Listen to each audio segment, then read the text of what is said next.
اب میں آپ کو ایک بات بتلاؤں، دیکھیے حضرت شیخ الاسلام نور اللہ مرقدہ کی یہ تحریر ہے جو دستور میں جمعیت علماء ہند اور جمعیت علماء ہند کے اکابر نے کن کن چیزوں کو داخل کرایا ہے، اذان، نماز، جمعہ، عید، روزہ، حج، زکوٰۃ، مذہبی تبلیغ، مساجد، مقابر، قربانی، مذہبی جلوس، مذہبی جلسے وغیرہ، جملہ مذہبی رسوم اور مذہبی ادارے محفوظ ہوں گے۔ اب دیکھیے آپ، ہم یہ سمجھتے ہیں کہ یہ ہمارے نہیں ہیں، یہ ہمارے نہیں ہیں۔ آپ دیکھیے جمعیت علماء ہند کے اکابر نے کس طرح کا کیا کام، لکھتے ہیں کربلائیں، کربلا جانتے ہیں، آثار قدیمہ، آج آثار قدیمہ میں مسجد آ گئی، اب نمازی نہیں ہو سکتی، اوقاف وغیرہ سب محفوظ ہوں گے۔ اور اسی طرح آپ غور کیجئے ان کی زبان، شاعری، رسم الخط۔ آج مسلمان ایک دوسرے کو پیغام بھیجتا ہے کس رسم الخط میں؟ انگریزی رسم الخط میں۔ کس رسم الخط میں؟ ہندی رسم الخط میں۔ شیخ الاسلام حضرت مدنی نور اللہ مرقدہ کی یہ تحریر ہے جو انہوں نے کانگریس سے باتیں کی، لکھا، ان سے منوایا، دستور میں شامل کرایا۔ رسم الخط وغیرہ سب کے سب آزاد اور محفوظ ہوں گے، کسی پر کوئی رکاوٹ اور قید نہ ہوگی۔ سمجھ گئے آپ؟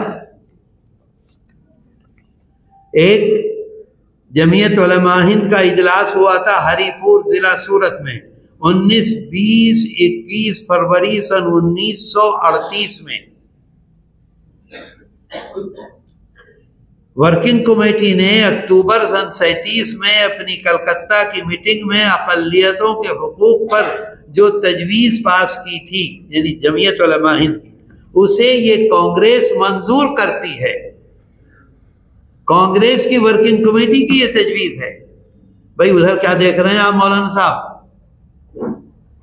آپ یہ دیکھیے کہ آپ آج کھڑے ہو جاتے ہیں عدالت میں جا کے اپنے حق کے لیے، اور عدالت آپ کو دیتی ہے، کیسے دیتی ہے؟ اگر جمعیت علماء ہند نہ ہوتی اور اس کے اکابر نہ ہوتے اور دستور میں یہ ساری چیزیں داخل نہ کرائی ہوتی تو کیا آج ممکن تھا؟ سوچیے آپ،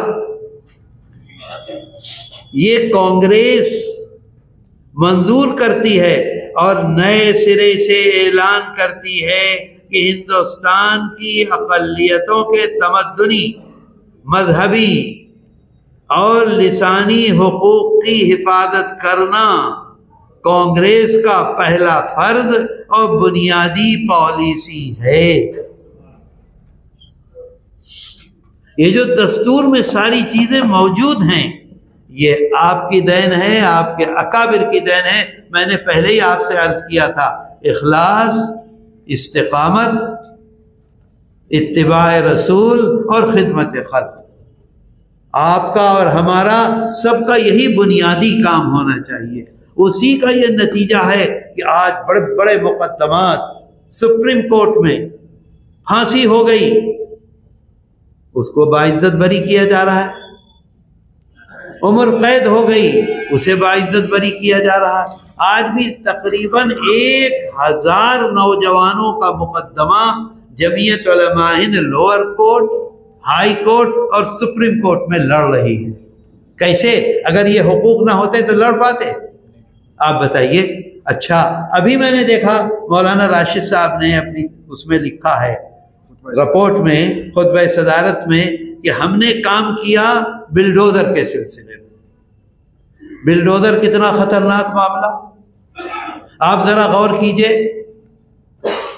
زندگی کی کمائی نہیں، جتنے ہمارے ملنے والے ہیں ان سب سے قرضہ لے لیا۔ میں عرض کرتا ہوں بلا مبالغہ، سچی بات ہے، دیوبند میں ہم نے اپنا مکان بنایا، مسلم فنڈ میں جو اپنی بچیوں کا زیور رکھ کے قرضہ لیا تھا وہ آج تک ادا نہیں کر سکا۔ میں پیسہ مانگنے کے لیے نہیں کہہ رہا ہوں، یہ نہ سمجھ لیجئے گا آپ، یہ صورتحال ہے مکان بنانے میں۔ آج لوگ دیکھتے ہیں اتنا شاندار مکان بنا لیا، کتنے دن میں بنایا؟ 9 سال میں بنایا، جہاں جہاں سے قرضہ لے سکتا تھا وہاں سے قرضہ لیا۔ آج تک مسلم فنڈ کا قرض، بچیاں کہتی ہیں مجھ سے کہ اب بھی وہ شادی میں جانا تھا، آپ نے قرض ہی نہیں چھٹوایا، میں ہمارا زیور۔ ان کی ماں کہتی ہے کہ میرا زیور رکھا ہوا وہ نہیں چھوٹا۔ یہ صورتحال ہوتی ہے مکان بنانے میں، اور چند لمحوں میں آ کر مکان کو توڑ کر برباد کر کے چلے جاتے ہیں۔ کیا دوبارہ ہمت ہوگی اگر خدا نہ خواستہ میرا مکان برباد ہو جائے کہ میں مکان بنا لوں؟ مشکل نہیں، ممکن نہیں ہے۔ ایسی بات ہے آپ کے مریدین بہت ہو تو شاید پیر صاحب کو دے دیں، نہیں تو نہیں بنا سکتا آدمی۔ کس طرح سے بنائے گا؟ کیسا ظلم! اور اس ظلم کے خلاف آپ سامنے آئے۔ سب سے پہلے کھرگون میں ہوا، اس کے بعد دلی میں ہوا۔ آپ کے صدر محترم، میرے نہیں آپ کے صدر محترم حضرت مولانا ارشد مدنی دامت برکاتہم نے، گلزار صاحب زندہ تھے، ان سے کہا کہ بھائی دیکھو یہ تو بڑی مصیبت آ گئی ہے۔ ایک ٹیم بھیج دی پوری کی پوری وکیلوں کی، دیکھ کر آئے اور فیصلہ کیا کہ بالکل صحیح ہے، ہم کو اس سلسلے میں سپریم کورٹ جانا چاہیے۔ وہ پیچھے کی بات رہ گئی، ایک بات اور آپ کو بتا دوں، وہ جو میں نے آپ سے ابھی شیخ الاسلام حضرت مدنی نور اللہ مرقدہ کی جو تحریر سنائی ہے، سنی نا آپ نے؟ اس تحریر کے نتیجے میں دستور میں جو آپ کے پاس حق ہے وہ تھوڑا سا آپ کو سنا دوں تو آپ کو اندازہ ہوگا۔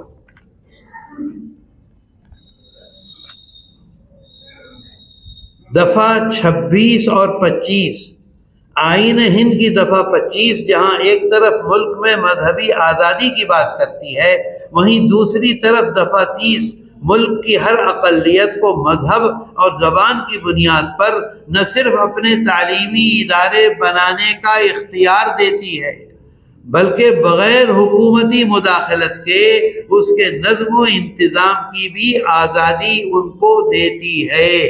یہ دستور کی عبارت ہے جو میں آپ کو سنا رہا ہوں۔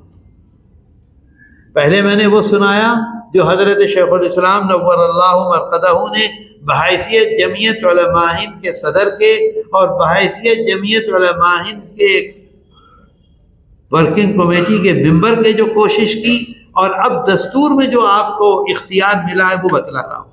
یاد رہے کہ مذکورہ دفعات کو آئین ہند کے پارٹ 3، یہ آئین ہند کا پارٹ 3 ہے، اور جب سپریم کورٹ آف انڈیا نے مدارس کے سلسلے میں یہ فیصلہ کیا ہے کہ مدرسے پر گورنمنٹ مداخلت نہیں کر سکتی، مدرسوں کو چلانے کا اختیار ہے، اسی میں سپریم کورٹ آف انڈیا یہ کہتا ہے کہ پارٹ 3 جو ہے وہ آئین کی روح ہے، دستور کی روح ہے۔